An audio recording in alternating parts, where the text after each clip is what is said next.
여러분 안녕하십니까? 포항 MBC 뉴스투데이입니다. 경북 동해안은 찬바람이 불며 탁했던 공기질은 점차 회복하겠습니다. 다만 날이 추워질 텐데요.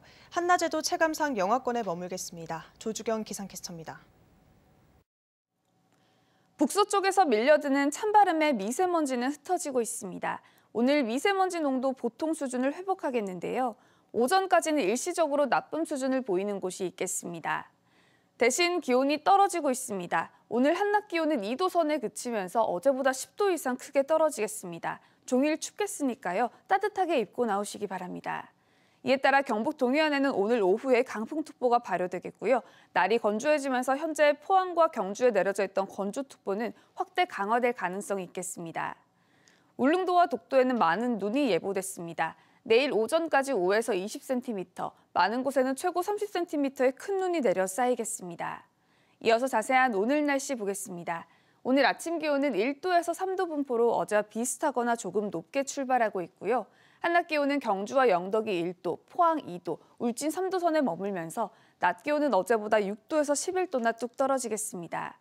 울릉도와 독도에는 오늘 오후에 대설특보가 발효될 것으로 예상됩니다. 아침 기온 울릉도 1도, 독도 5도로 시작해서 한낮에는 울릉도 2도, 독도 5도 선에 머물겠습니다. 동해 전해상에는 오늘 오후까지 풍랑특보가 발효될 것으로 예상됩니다. 당분간 너울성 파도에도 각별한 주의를 해주셔야겠습니다.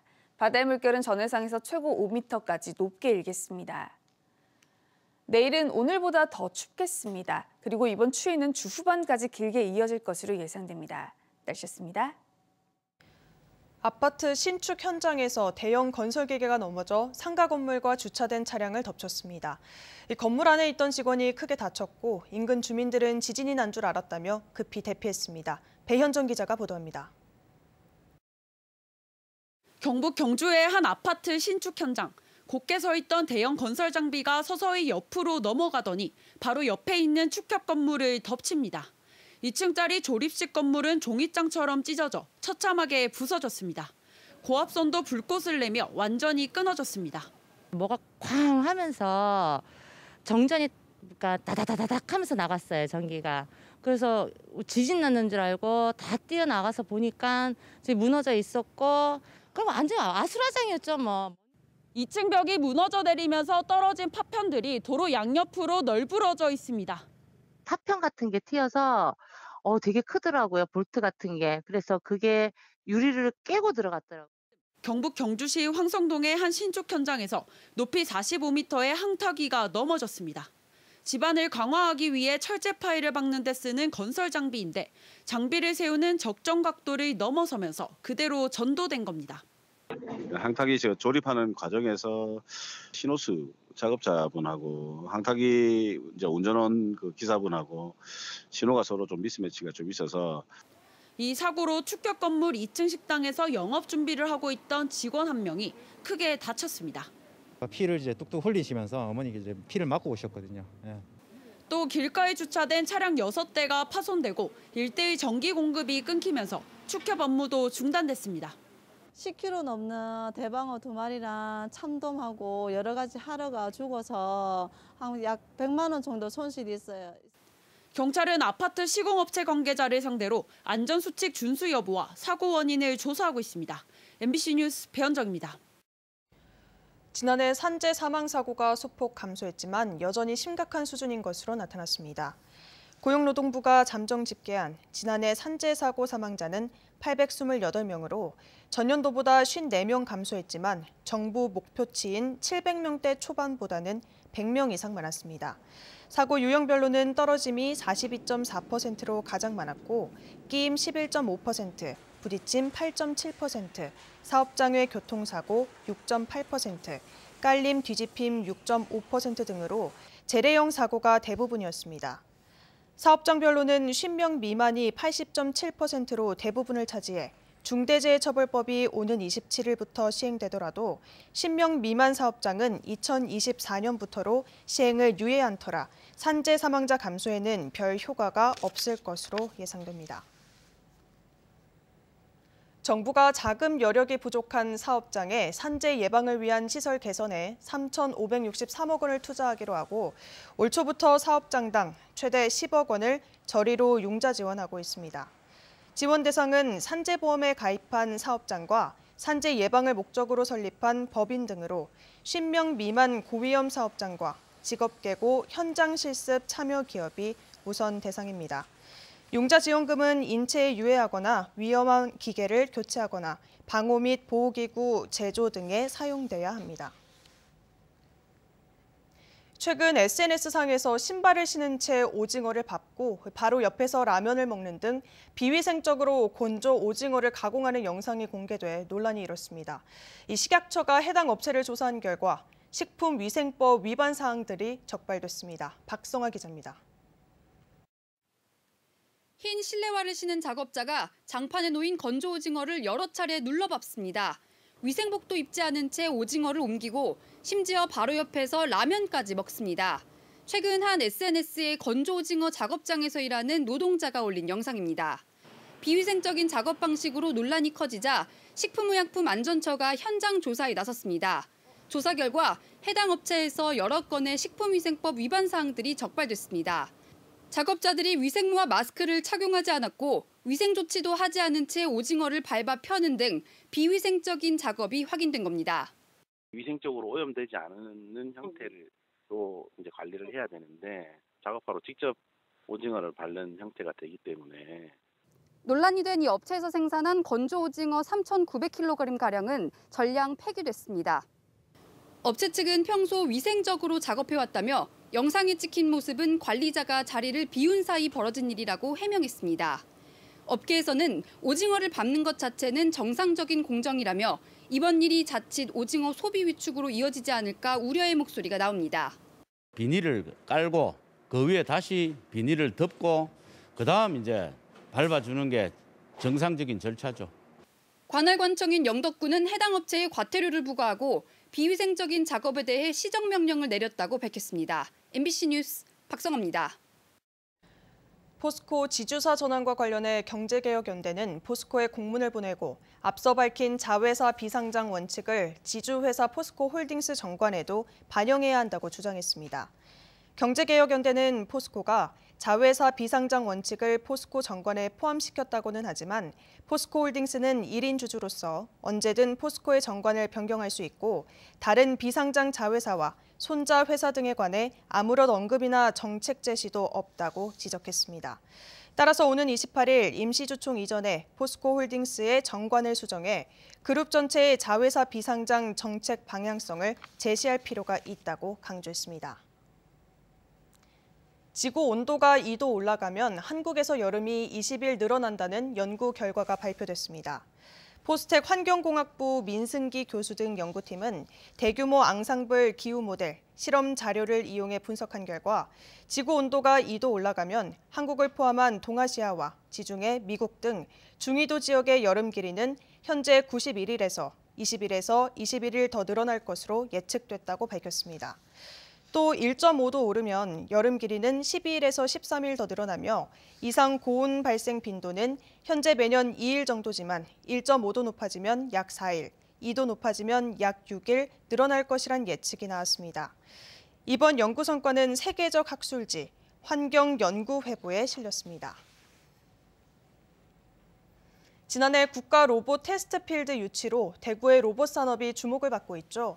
이 대구 산업 전체의 수출을 보더라도 로봇 산업이 세 번째로 큰 비중을 차지하고 있습니다. 이제는 한 단계 도약이 필요한 시점인데요. 이 산업용 로봇보다 시장이 2배나 큰 서비스 로봇이 대안으로 떠오르고 있습니다. 한태현 기자가 보도합니다. 산업용 로봇 부품을 생산하다 이제는 스마트 헬스케어 서비스 로봇 완성품을 만드는 대구의 제조회사입니다. 지난해 매출은 3분기까지 300억 원. 연말 잠정치 매출은 지난 2020년보다 2배가량 늘어날 전망입니다. 최근 미국에서 열린 국제전자제품 박람회 CES에서도 호평을 받아 수출 전망도 밝습니다.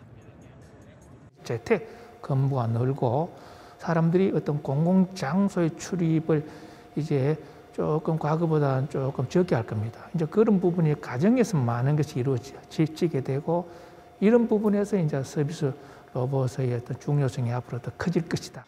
대구의 로봇 산업 수출 증가율이 해마다 증가하고 있습니다. 지난 2020년 기준으로 대구 전체 수출 가운데 로봇 산업의 수출 비중은 6.4%를 차지했습니다. 로봇 산업의 수출 비중이 5년 연속 증가하고 있습니다. 자동차 부품, 정밀 화학 원료에 이어 세 번째로 많습니다. 수출 실적의 95%가 산업용 로봇과 부품에 쏠려 있고 서비스 로봇의 실적은 미약합니다. 글로벌 로봇 시장은 해마다 커지고 있습니다. 미국의 통계 전문 기관인 스타티스타에 따르면 올해 글로벌 로봇 시장의 매출은 450억 달러로 지난해 410억 달러와 비교해 10% 성장할 전망입니다. 서비스 로봇 시장이 산업용 로봇 시장보다 2배나 커 지역 로봇 산업이 이제는 서비스 로봇에 눈을 돌려야 할 시점입니다. 현재 제조 로봇과 관련돼서는 독일과 일본, 미국의 기업, 글로벌 기업들이 시장을 선점하고 있기 때문에 오히려 최근에 어떤 테크 혁신 기업들 같은 경우에는 서비스 로봇으로의 어떤 발전을 통해서 글로벌 시장에 진출하는 것이 훨씬 더 용이하다고 할 수 있겠습니다. 전문가들은 지역 중소 중견 로봇 기업이 글로벌 시장에서 살아남고 서비스 로봇의 수출을 늘리려면 기술 이전과 함께 행정적, 재정적 지원이 필요하다고 강조합니다. MBC 뉴스 한태현입니다. 영화 암수살인의 모티브가 된 무기수, 교도소 수감 중 자백으로 세상에 드러난 그의 범죄는 18년 전인 2004년 서울 미아동 여성 2명을 흉기로 무참하게 살해하려고 한 혐의인데요.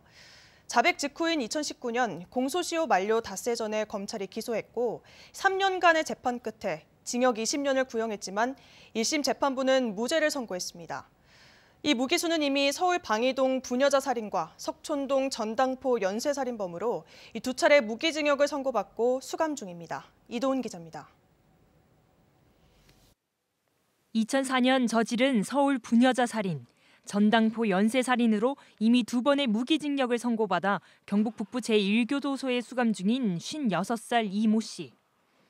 그런데 같은 해 명일동 주부를 묻지마 살해하고 사흘 뒤 미아동 여성 2명을 흉기로 살해하려 한 2건의 범죄가 더 있다는 사실이 2012년 공범의 양심 고백으로 새롭게 나왔습니다.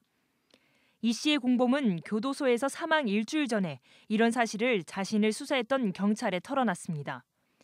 이후 이 씨 스스로도 이러한 사실을 자백했고 6년간의 수사 끝에 검찰은 명일동 사건을 불기소하고 미아동 살인 미수에 대해 공소시효 만료 닷새 전인 2019년 8월 이 씨를 기소했습니다. 검찰은 지난 11월 열린 결심 공판에서 자백과 목격자의 진술을 토대로 징역 20년을 구형했습니다. 하지만 1심 재판부는 이 씨에 대해 무죄를 선고했습니다. 자백의 동기가 장기간의 수감 생활에 필요한 금품을 마련하는 데 있어 신빙성이 없고 목격자가 진술한 범인의 인상착의가 피고인이라고 볼 증거가 없다는 이유에서입니다. 지금까지 드러난 이 씨의 살인 피해자만 7명, 살인 미수와 강도 피해자는 30명. 영화 암수살인의 모티브가 되며 이 씨와 관련된 남은 미제 사건 2건이 세상 밖으로 드러났지만 불기소 처분된 명일동 사건에 더해 미아동 사건도 무죄가 선고됐습니다. 대구지검 의성지청은 판결문을 검토해 항소 여부를 결정하겠다고 밝혔습니다. MBC 뉴스 이도훈입니다.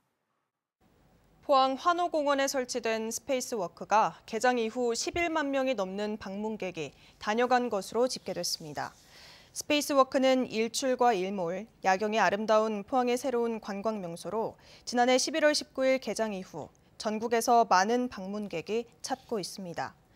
한편 스페이스워크는 총 길이 333m의 곡선형 조형물로 동시 체험 인원 110명이 초과될 경우와 강우, 강풍 등 기상악화 시 안전을 위해 출입이 자동 차단됩니다. 포항시는 코로나19로부터 시민들이 안심하고 이용할 수 있는 식사 문화 개선을 위해 안심식당을 확대 지정합니다. 포항시는 지난 2020년부터 지난해까지 총 2,013개 안심식당을 지정했는데 올해는 접객 업소의 14%인 1,088개소를 추가 지정할 방침입니다.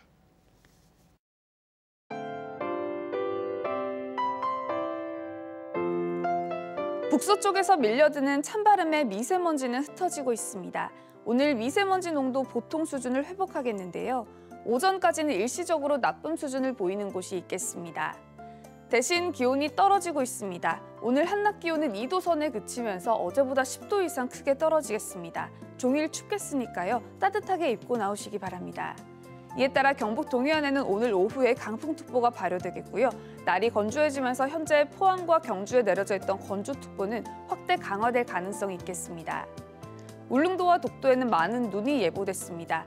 내일 오전까지 5에서 20cm, 많은 곳에는 최고 30cm의 큰 눈이 내려 쌓이겠습니다. 이어서 자세한 오늘 날씨 보겠습니다. 오늘 아침 기온은 1도에서 3도 분포로 어제와 비슷하거나 조금 높게 출발하고 있고요. 한낮 기온은 경주와 영덕이 1도, 포항 2도, 울진 3도 선에 머물면서 낮 기온은 어제보다 6도에서 11도나 뚝 떨어지겠습니다. 울릉도와 독도에는 오늘 오후에 대설특보가 발효될 것으로 예상됩니다. 아침 기온 울릉도 1도, 독도 5도로 시작해서 한낮에는 울릉도 2도, 독도 5도 선에 머물겠습니다. 동해 전해상에는 오늘 오후까지 풍랑특보가 발효될 것으로 예상됩니다. 당분간 너울성 파도에도 각별한 주의를 해주셔야겠습니다. 바다의 물결은 전해상에서 최고 5m까지 높게 일겠습니다. 내일은 오늘보다 더 춥겠습니다. 그리고 이번 추위는 주 후반까지 길게 이어질 것으로 예상됩니다. 날씨였습니다.